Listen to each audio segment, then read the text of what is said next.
Hello and welcome to this part of the book Dwarven Tavern review of Occult Adventures from Paizo.com/Pathfinder. As I was saying in the last video, this book is near and dear to my heart because of my my passion for the paranormal and years of field research and study and things that I do when I'm not looking at these books and these books and those books and these games. I'm Dr. Jeff Goins, and my PhD is actually in metaphysics, and which as I read this book, I realize that it's some of their terminology is not exact, but it's really close. Like when I was talking about the various character classes, and the descriptions thereof, and I may find them again at some point. Here we go. Like the medium, by contacting spirits in places of power, the medium allows the personalities of legendary heroes to overcome his own, vastly changing his abilities and spells. He holds seances to benefit himself and his allies. Well, in the real world, you don't ever do that. You don't want to do that ever, because for one thing, you really don't know what is talking to you. It could be a good thing, a good and benevolent spirit, and it could be something else lying and saying that it is. But this is not a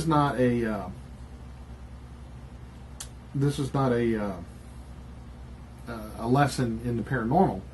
But suffice it to say that this book is close enough to reality, like ality done over. It's close enough to reality that that I really adore this book, so with each of the character class, you get the character archetypes, and the archetypes are like subclasses. If you played Pathfinder, you know that all of the classes have archetypes or archetypes, however you want to pronounce it, such as the elemental annihilator and the elemental ascetic, and the kinetic chirurgeon,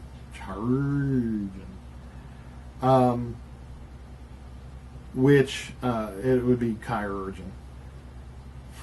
I think, like chiropractor, and crack your spirit. While any hydrokineticist or telekineticist can learn the rudiments of healing, some kineticists are virtuosos of the curative arts. So it would be like someone with telekinetic abilities being a Reiki specialist. If you know what Reiki is, that's that. It's not actually touching. Some forms of Reiki is touching, and some are not. Most are not. The original wasn't. But it's that healing energy, and if you have talents in that, so you can do extraordinary job, like actually close wounds and set bones and stuff. So that's pretty cool, and it actually adds it. And so though some of you may not, believe in the whole spiritual aspect of the real world, whatever that is, this book actually, the direction that they've gone with this actually is more believable to me. It would be to me, of course, but it makes it more realistic to me, being a person who knows about this sort of thing in the real world. So then you have the overwhelming soul archetype. Then with the medium, you've got the kami medium, dirty rotten kami, which is not what it means. A kami is it's an Asian spirit of whatever, and they have them. They have a lot of kami in what is it? The Bestiary 3. There are a number of kami in there, and any as you know with Japanese words, you don't add an S when you pluralize it. I have 5 katana, which I have a lot more than that, but I have a large number of katana. Notice no S there. So a medium can be a kami channeler, a reanimated medium, sometimes a departed soul destined for legend, gains a second chance at life by possessing his own revived body. It's like, that sucked. I think I'll go back for a second dose. So you channel self, and that's interesting. I just realized what that meant. A relic channeler, a spirit dancer, and if you want to be a channeler, you should always have Joey nearby. And yes, that was a friend's joke, and I apologize. The storyteller medium, which that might, let's see, what does that do? While all mediums connect to legendary spirits, storyteller mediums take their own obsession with legends to the extreme, suffusing their lives with epic tales at the cost of some of their spiritual power. Okay. Very cool. Then the mesmerists have the cult master, which we've had plenty of those like Sungyun Moonies and Jim Jones, right, from Jonestown in was it Guyana? I think it was Guyana that they moved to, and the dude in Waco, and the I can't, Heaven's Gate. That would have been because if you've ever seen the videos of the leader of the Heaven's Gate cult with their purple Nikes, if you've ever seen a video of him, them eyes are like laser beams of insanity, which we can't prove he was insane. We can't disprove he wasn't telling the truth. All we can say is for sure them people are dead. And so we don't know if the mothership came and got him or not. The spirit walker, the toxitician. The toxiticians forego the mesmerist stare, instead combining their psychic power with their alchemical knowledge to craft injections that torment their foes and bolster themselves and their allies. So, kind of like an alchemist, but a little different. The vexing daredevil and so forth. So each of these character class has a number of a tome eater.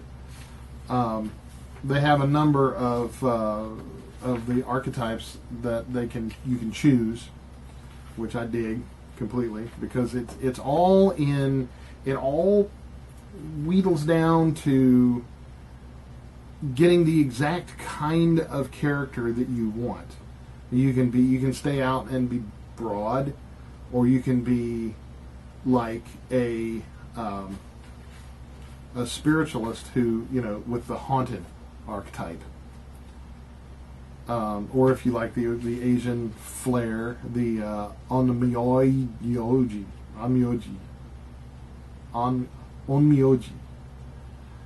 And my daughter will kill me when she sees this. I'm sorry, Lyric. She's a Japanese major and speaks Japanese pretty fluently. And I can too when I know a word. So, yeah. And then you've got then they have other kinds of archetypes for, like, the alchemist and the barbarian and the bard. They have a couple for the bard, which is cool. The phrenologist, which is the bumps on your head. The silver balladeer.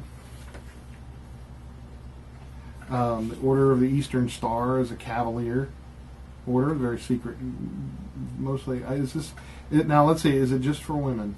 Because the Eastern Star is, the girly version of the Masons. If you're a Mason, you know what that is. So I don't know what it says. I don't think they put it in that particular way. So each archetype has its own thing, and there's a lot of various examples of archetypes in here, which is what these books are supposed to be about. I've seen books that didn't make such sterling reviews that don't have. They have but a few little examples, and I'm actually looking at a book right now that's kind of like that, even though it's a big book and it doesn't have very many examples, or it has nothing pre-made or very little pre-made, and all the rest of it is tables and rolling and writing stuff down, which as a dungeon master and a player, you may not dig writing down every little thing and having to roll to create every single NPC or whatever. It's really, really nice to have stuff pre-written, pre-rolled, and just to grab it and go. Then they have their list of feats is the feats is impressive, and that is correct, because I'm talking about feats as a glob and not as a plural. And it's very. There's quite a few of them, from just regular feats to meta magic feats to stair feats, and not like walking up them. I guess all feats that go up and down stairs are stair feats, right? If you have stairs, you have stair feats. And that was really stupid, and I apologize. And the feats are, suffice it to say, they're very very imaginative, very creative. I like them a lot. Focused Phantom. Your close bond with your Phantom helps you to focus your concentration. While you're adjacent to your Phantom or your Phantom, and that's the class that bonds with the Phantoms. Your Phantom or your Phantom is within your consciousness, you receive a +4 bonus to concentration checks. That's pretty cool. Because what it is you're like casting a spell or what have you, and somebody comes up and goes whack, and your Phantom goes focus. You're like, oh, yeah. So intense pain is a feat. You have to be a 7th level mesmerist. You have to have painful stare class feature. When you use your painful stare ability to increase your own damage, you deal an additional 1d6 points of damage. This increases to 2d6 at 12th level and 3d6 at 18th.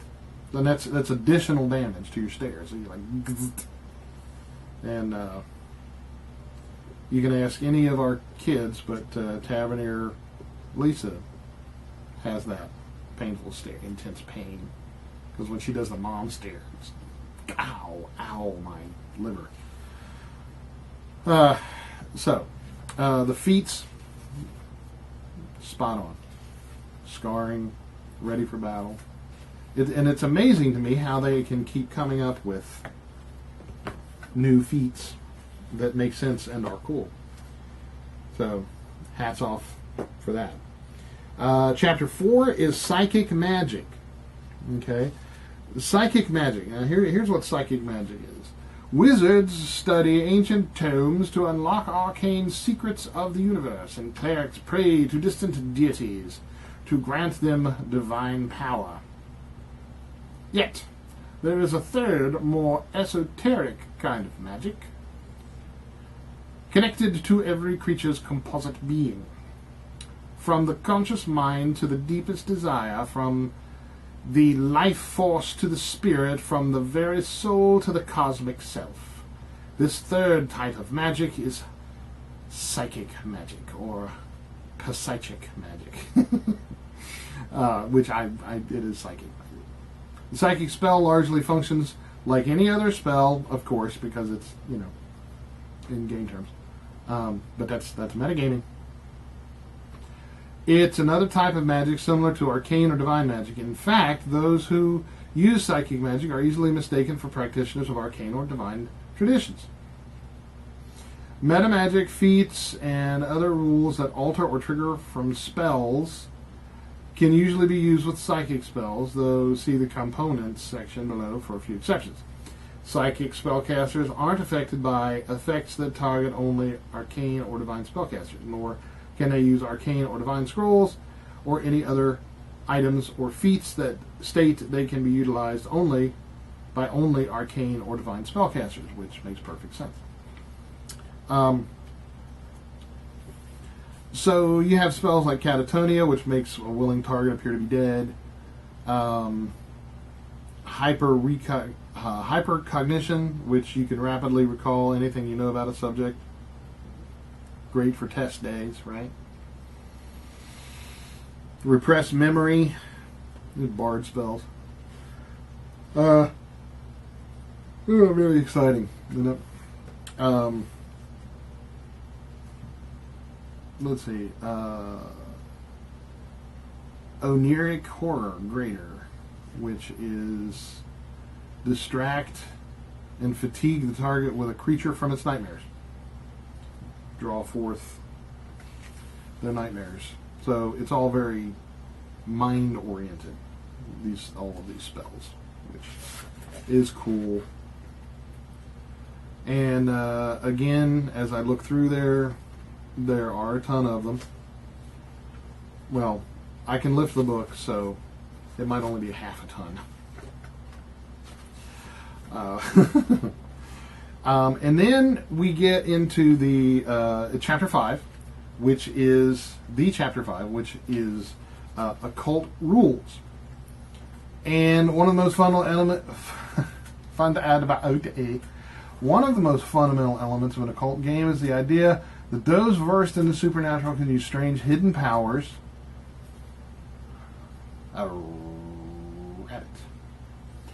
that are inaccessible to others. This chapter, because that's why they call it occult. Occult literally means secret.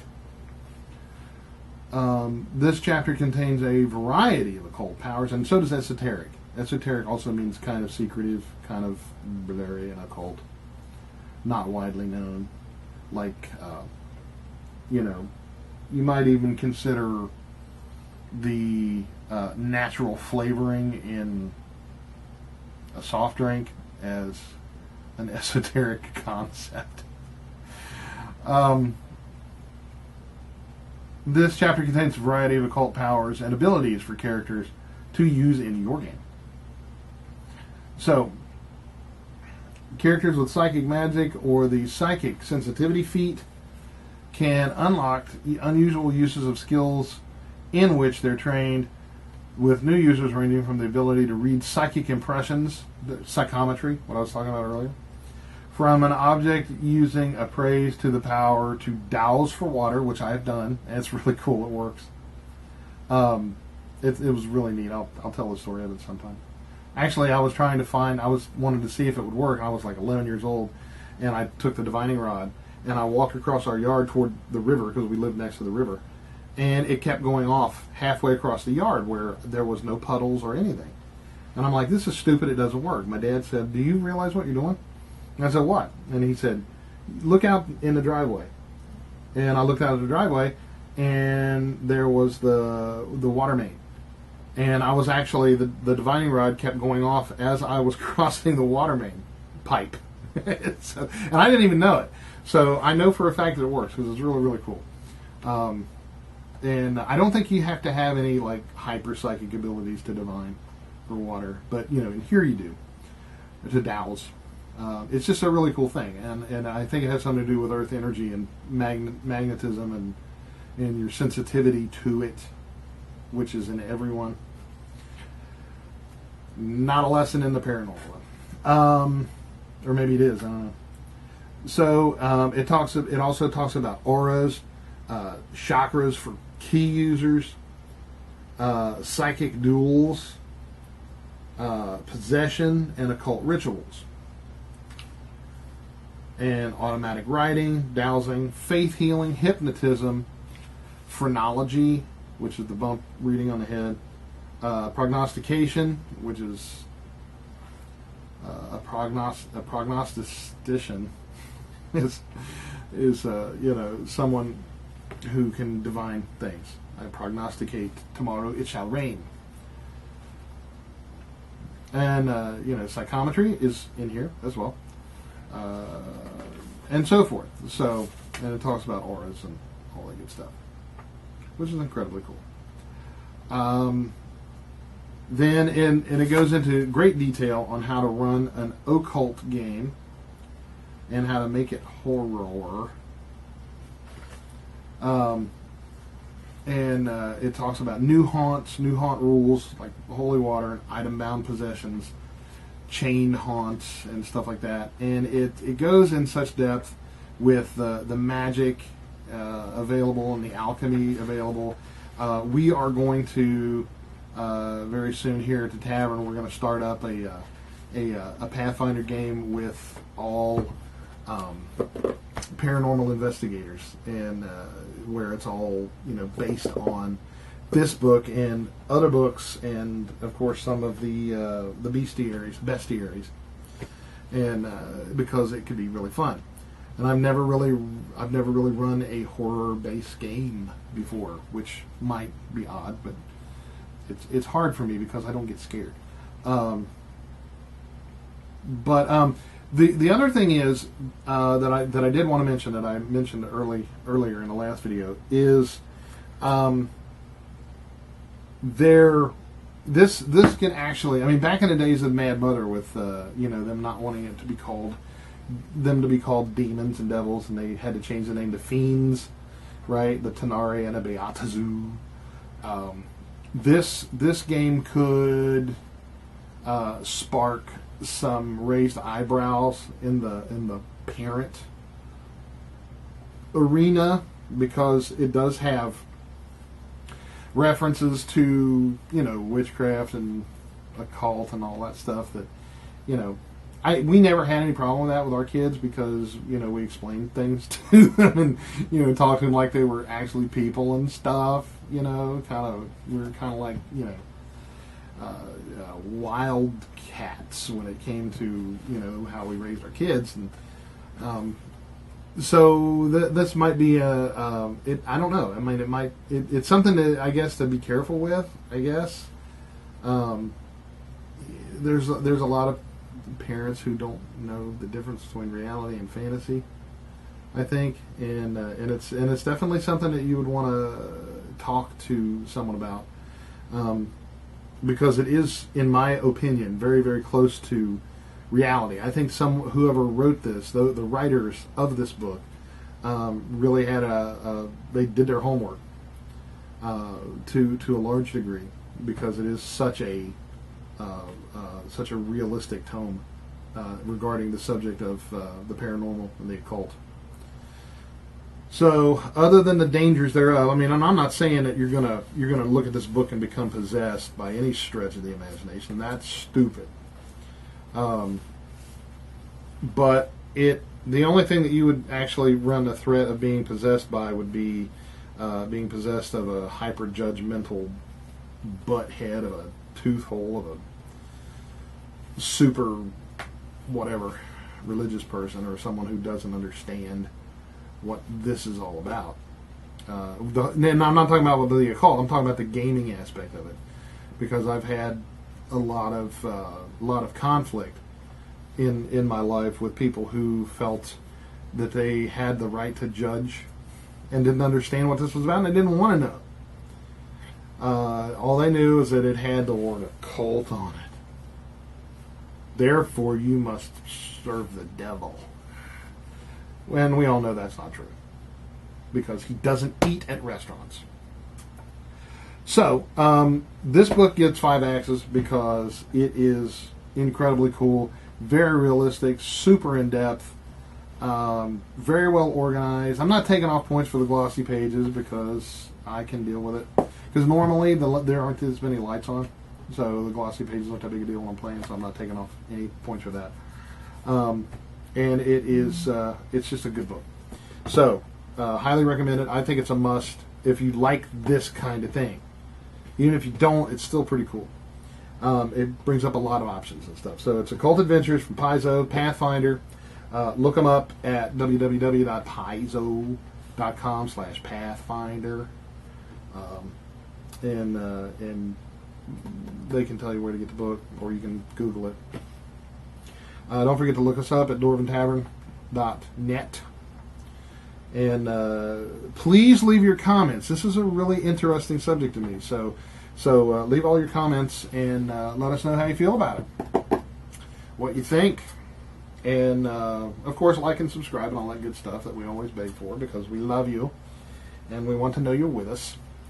And remember, on behalf of the entire cast and crew of the Dwarven Tavern, I am Dr. Jeff Goins, wanting you, wishing for you to want for nothing but adventure. And at first I feared it, then I charged. Thank you for watching, and we'll see you next time.